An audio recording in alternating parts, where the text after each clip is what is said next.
अस्सलाम वालेकुम viewers and dear students. मैं हूं कमर उस्मान आज के नए लेक्चर के साथ। आज हम जो टॉपिक स्टार्ट करेंगे हम उसमें हमारे पास चार डिफरेंट टॉपिक्स हैं जिनमें लैंग्वेज की हिस्ट्री को डिस्कस किया जाएगा, उसके बाद प्रोग्राम का basic structure, types of error और बग और डीबग क्या होता है। अब इसमें हम जब हिस्ट्री की बात करते हैं तो सबसे पहले 1966 में मार्टिन रिचर्ड ने एक लैंग्वेज डेवलप की थी जिसका नाम था BCPL। BCPL stands for basic combined programming language. उसके बाद एन थॉमसन ने बी लैंग्वेज डेवलप की थी 1969 to 70 में। और बी लैंग्वेज की जो फर्दर नेक्स्ट टाइप थी वो थी हमारे पास सी लैंग्वेज, जो 1972 में बेल लेबॉर्ट्रीज में डेनिस रिची ने डेवलप की थी। तो उसके बाद सी लैंग्वेज जो है इसकी बेसिक फंक्शनैलिटीज़ क्या हैं और इसको हम किस किस प्लेटफॉर्म में यूज़ करते हैं, तो उसमें आके प्रोग्रामिंग को बेसिकली इस्तेमाल किया गया था, डेवलप किया गया था यूनिक्स बेस्ड ऑपरेटिंग सिस्टम के लिए। और लेटर ऑन फिर ओरेकल और माईसीक्वल सर्वर के ऊपर भी इसको यूज़ किया गया। फिर सी लैंग्वेज को यूज़ करके हम बहुत सारी आज नई लैंग्वेजेस को भी हमने डिराइव किया, जिसमें जावा है, C++ है, क्योंकि इन तमाम लैंग्वेजेस के अंदर जो बेसिक स्ट्रक्चर्स हैं, जो बेसिक टूल्स हैं, वो हम सी लैंग्वेज से ही उनको डिराइव करके लेकर आए हैं। उसके बाद सी लैंग्वेज के मैंने प्रीवियस लेक्चर के अंदर मेंशन किया था कि close control on computer hardware. तो क्लोज कंप्यूटर के इसका जो कंट्रोल है वो बेसिकली इसका एम्बेडेड सिस्टम के अंदर इसका इस्तेमाल होना, उनके जो आईसी, उनकी जो चिप, उनकी प्रोग्रामिंग के अंदर सी लैंग्वेज को हम इस्तेमाल करते हैं। तो इस तरह से हार्डवेयर इम्प्लीमेंटेशन में सी लैंग्वेज एक काफ़ी मजबूत, एक काफ़ी स्ट्रॉन्ग लैंग्वेज जो है वो समझी जाती है। अब उसके बाद आज अगर हम लेटेस्ट टेक्नोलॉजी की बात करते हैं तो एंड्रॉयड की जो मेन कोर फंक्शनैलिटीज़ हैं वो भी सी लैंग्वेज के अंदर ही बिल्ड की गई हैं। उसके बाद हम बात करेंगे basic structure of C program के अंदर। Basic structure of C program के अंदर सबसे पहले हमारे जो बेसिक एलिमेंट्स होते हैं उसमें हमारे पास फर्स्ट ऑफ ऑल प्रोग्राम के अंदर इस्तेमाल होने वाली हेडर फाइल्स हैं। और हेडर फाइल क्या है? हेडर फाइल बेसिकली एक कलेक्शन होता है स्टैंडर्ड लाइब्रेरी फंक्शंस का, जिसको हम प्रोग्राम के अंदर शामिल करेंगे। और क्योंकि हमारे बहुत सारे बिल्ट इन फंक्शन, जैसे मैंने एक प्रीवियस लेक्चर में मेंशन किया था, जैसे printf scanf का फंक्शन है, तो फंक्शन जो है हम प्रोग्राम में यूज़ तो करते हैं, लेकिन वो फंक्शन इन्फॉर्मेशन कहाँ से गेट करता है, वो हेडर फाइल्स होती हैं।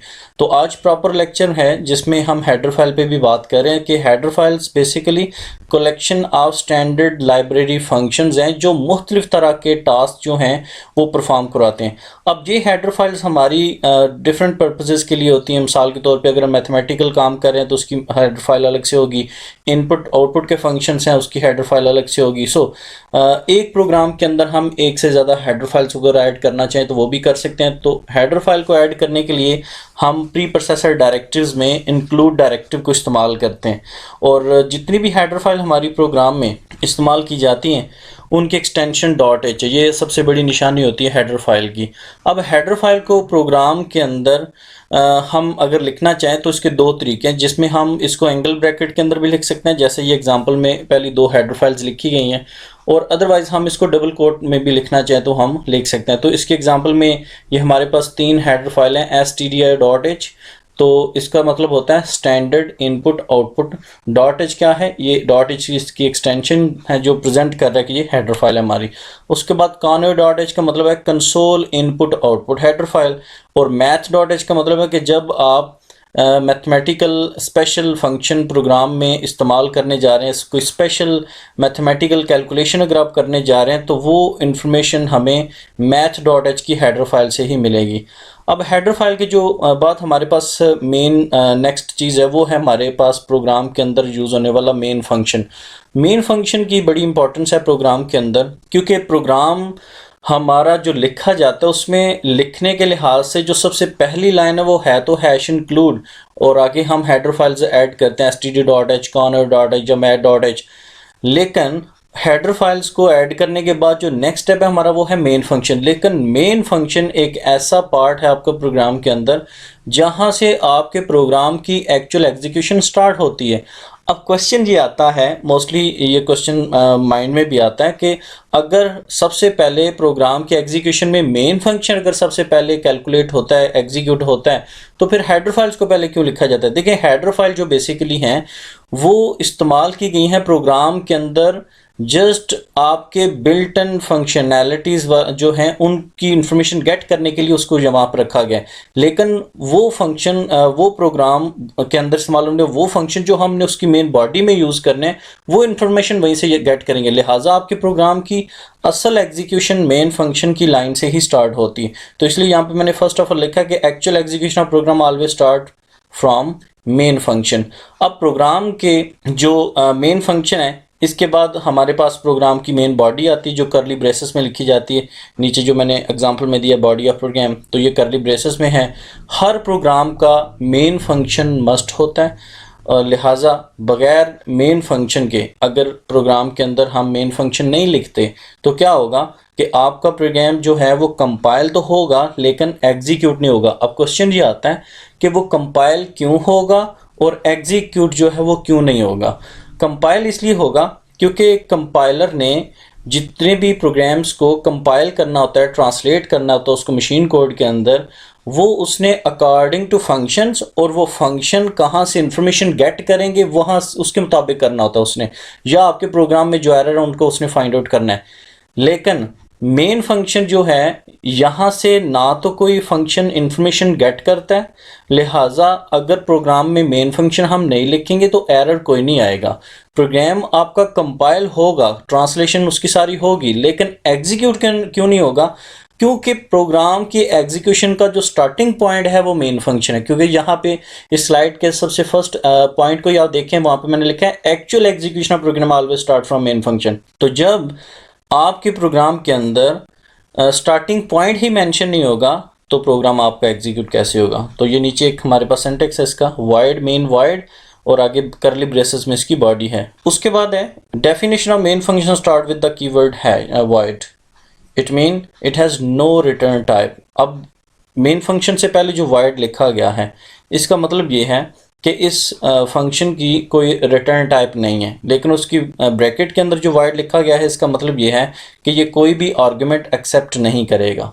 उसके बाद नेक्स्ट स्लाइड है हमारे पास preprocessor directive main function body of programme.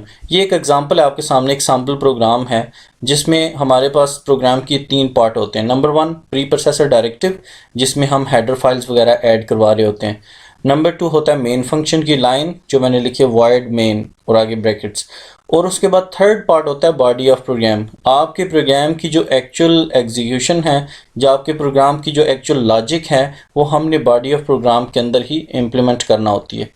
उसके बाद हम बात करते हैं टाइप्स ऑफ एरर की, कि प्रोग्राम के अंदर कितने किस्म के एरर आते हैं। प्रोग्राम के अंदर अगर हम एरर्स की बात करें, 3 तरह के एरर्स हैं जो मोस्टली आपके प्रोग्राम्स में पाए जाते हैं, जिनमें नंबर 1 है सिंटैक्स एरर। सिंटैक्स एरर क्या है? सबसे पहले सिंटैक्स की डेफिनेशन ये है कि वो तमाम रूल्स रेगुलेशंस जो हम इम्प्लीमेंट करते हैं किसी भी प्रोग्राम्स को लिखने के लिए उसको हम कहते हैं सिंटैक्स। तो लिहाजा अगर हम उस सिंटैक्स के अंदर कोई मिस्टेक करेंगे तो उसको हम बोलेंगे syntax error. So rules for writing program in programming language is known as syntax. और इसी सिंटैक्स के अंदर अगर हम कोई भी इनवैलिड स्टेटमेंट जो है वो टाइप करेंगे तो वो आपका सिंटैक्स एरर कंसिडर किया जाता है। कंपाइलर फिर उस एरर को डिटेक्ट करेगा, डिटेक्ट करके आपको स्क्रीन पे मैसेज डिस्प्ले कर देगा कि आपके प्रोग्राम के अंदर ये एरर है। तो मोस्टली हमारे पास 3 रीज़न होते हैं सिंटैक्स एरर के, जिसमें अगर हम प्रोग्राम के दौरान उसकी बॉडी में लिखी गई तमाम स्टेटमेंट जो सेमीकोलन से टर्मिनेट होती हैं, अगर कोई भी हम सेमीकोलन मिस कर देंगे, अगर हम कोई सेमीकोलन नहीं लिखेंगे तो ये भी आपका सिंटैक्स एरर कंसिडर होगा। अगर हम मिस स्पेल्ड कोई कीवर्ड लिखते हैं, मिसाल के तौर पे स्पेलिंग की गलती कर लेते हैं आप, जैसे लिखा है लफ्ज़ है वाइड मेन वाइड, तो अगर आप मेन अगर वाइड नहीं लिखेंगे तो कोई प्रॉब्लम नहीं, लेकिन मेन जो वर्ड है MAIN, तो इसकी अगर स्पेलिंग गलत आप लिखेंगे तो वो भी आपका सिंटैक्स एरर होगा। सो एनी ऑफ डेलिमिटर्स का मतलब होता है करली ब्रेसेस जो आपकी प्रोग्राम की बॉडी को क्लोज कर रहे होते हैं, तो अगर वो भी मिस करेंगे तो वो भी आपका सिंटैक्स एरर कंसिडर होगा। तो इससे एग्जांपल है नीचे, जैसे typing for instead of for, यानी आप FOR एक करेक्ट वर्ड है लेकिन आप FORR लिख देंगे तो ये भी आपका सिंटैक्स एरर कंसिडर होगा। उसके बाद दूसरी टाइप हमारे पास एरर की जिसको हम कहते हैं लॉजिकल एरर। अब जो लॉजिकल एरर है ये आपका सिंटैक्स एरर की निस्बत थोड़ा सा डिफरेंट है और उसकी निस्बत इसको डिटेक्ट करना भी ज़रा मुश्किल होता है। उसका रीज़न क्या है? सबसे पहले लॉजिकल एरर का मतलब क्या है? कहते हैं error that occur due to poor logic of programmer is called logical error. यानी लॉजिकल एरर वो एरर है कि जिसमें कोई सिंटैक्स एरर नहीं होता, यानी इसके अंदर कोई सिंटैक्स टाइप की कोई मिस्टेक नहीं होती, प्रोग्राम सिंटैक्स के लिहाज से बिल्कुल एक्यूरेट होता है, लेकिन इसके बावजूद उसमें एक एरर होगा। अब वो कौन सा है? तो कहता है ऐसा एरर जो किसी भी प्रोग्रामर की अपनी लॉजिक की मिस्टेक की वजह से आता है, उसको हम बोलते हैं logical error. So due to these errors unexpected and wrong results produced. यानी लॉजिकल एरर अगर आपके प्रोग्राम में होगा तो आपका आंसर आएगा, लेकिन वो आंसर आपकी एक्सपेक्टेशन से टोटली डिफरेंट होगा। यानी जो आप आंसर एक्सपेक्ट कर रहे होंगे वो आंसर नहीं आपका आएगा, रॉन्ग रिजल्ट आएगा। आपके प्रोग्राम के अंदर अगर कोई लॉजिकल एरर एग्जिस्ट करता है तो उसको कंपाइलर डिटेक्ट नहीं करता। देखें, कंपाइलर सिर्फ उस एरर को डिटेक्ट करता है जो सिंटैक्स एरर हो, लिहाजा सिंटैक्स एरर नहीं है तो उसको कंपाइलर डिटेक्ट नहीं करेगा। सो लॉजिकल एरर जो है उसको कंपाइलर डिटेक्ट नहीं करता, जिसकी वजह से हमें आइडिया नहीं होगा कि हमारे प्रोग्राम में मिस्टेक कहाँ पर है। लिहाजा ऐसे एरर जिनको कंपाइलर डिटेक्ट नहीं कर पाता वो हमारे लिए फाइंड आउट करना भी काफ़ी मुश्किल होता है। सो इस एरर को फाइंड आउट करने का सिर्फ एक ही हल है कि हम प्रोग्राम को वंस अगेन स्टार्ट से लेके एंड तक थारोली उसकी एक एक लाइन को व्यू करें और जिस जगह पे एरर हो उसको हम फाइंड आउट करके वहाँ से रिमूव कर दें। अब इसकी एक गुड एग्जांपल है हमारे पास कि जैसे अगर हम प्रोग्राम के अंदर एक फार्मूला लगा रहे हैं और वो गलत फार्मूला हम लगा देते हैं, मसलन एवरेज का हम लगा देते हैं फार्मूला कि टोटल मार्क्स मल्टीप्लाइड बाई 5, तो ये तो टोटली एक एवरेज का रॉन्ग फार्मूला है, लेकिन वो कैलकुलेशन करके आपका आंसर आपको दे देगा कि टोटल मल्टीप्लाइड बाई 5 ये आंसर है, लेकिन इसका एक्चुअल जो फार्मूला है वो ये है कि एवरेज बराबर होती है टोटल मार्क्स के डिवाइडेड बाई 5। यानी आपकी एवरेज का मतलब ये है कि आपकी जो टोटल मार्क्स हैं उसको उन सब्जेक्ट की जो काउंटिंग है उसकी जो तादाद है उस पर तकसीम करेंगे तो आपकी एवरेज जो है वो निकलेगी। रन टाइम एरर ऐसे एरर को कहा जाता है जो प्रोग्राम की एग्जीक्यूशन के दौरान आता है। अब यहाँ पे अमूमन एक क्वेश्चन आता है कि क्या रन टाइम एरर अगर प्रोग्राम में होगा तो क्या आपका प्रोग्राम जो है वो कंपाइल होगा? देखें, इसका नाम ही है run time error. Run time error का मतलब है कि ऐसा एरर जो प्रोग्राम की एग्जीक्यूशन के दौरान आता है। प्रोग्राम एग्जीक्यूट होते ही तब है जब वो सक्सेसफुली कंपाइल होगा और उसके बाद ड्यूरिंग एग्जीक्यूशन उसमें मिस्टेक आएगी। अब देखते हैं ये किस किस्म का एरर है। तो कहते हैं ऐसा एरर जो प्रोग्राम की एग्जीक्यूशन के दौरान आता है उसको हम कहते हैं रन टाइम एरर। लिहाजा रन टाइम एरर का रीज़न ये है कि जब हम कंप्यूटर को कोई इलीगल ऑपरेशन परफॉर्म करने को कहते हैं, मिसाल के तौर पे हम कहते हैं कि इस वैल्यू को 0 से डिवाइड कर दो, तो किसी भी वैल्यू को 0 से डिवाइड करेंगे तो आंसर तो इन्फिनिटी में आएगा। लिहाजा रन टाइम एरर जो है ये यूज़र की रॉन्ग जो उसकी इनपुट है उसके बिहाफ पे आता है। लिहाजा इसकी एग्जांपल देख लें, user may ask the program to open a file that doesn't exist, कि जब यूज़र कंप्यूटर को कोई ऐसी फाइल ओपन करने को कह दे कि जो वहाँ पे एग्जिस्ट ही नहीं कर रही, तो ये भी रन टाइम एरर है। तो लिहाजा रन टाइम एरर में प्रोग्राम ड्यूरिंग एग्जीक्यूशन क्रैश होता है। तो ये 3 हमारे डिफरेंट टाइप्स के एरर्स थे। एरर के बाद लास्ट हमारे पास जो टॉपिक है वो है बग और डीबग।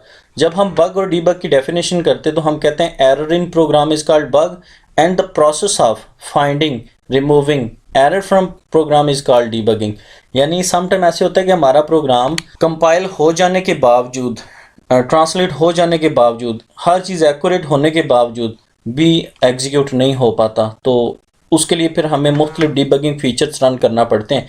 तो टर्बो सी जो है इसके अंदर 4 डिफरेंट टाइप्स हैं डीबगिंग की, जिसमें नंबर 1 है सिंगल स्टेपिंग। यहाँ पे देखें लिखा हुआ है कि program may not execute even it has been compiled successfully, कि आपका प्रोग्राम कंपाइल हो जाने के बावजूद भी एग्जीक्यूट नहीं होता।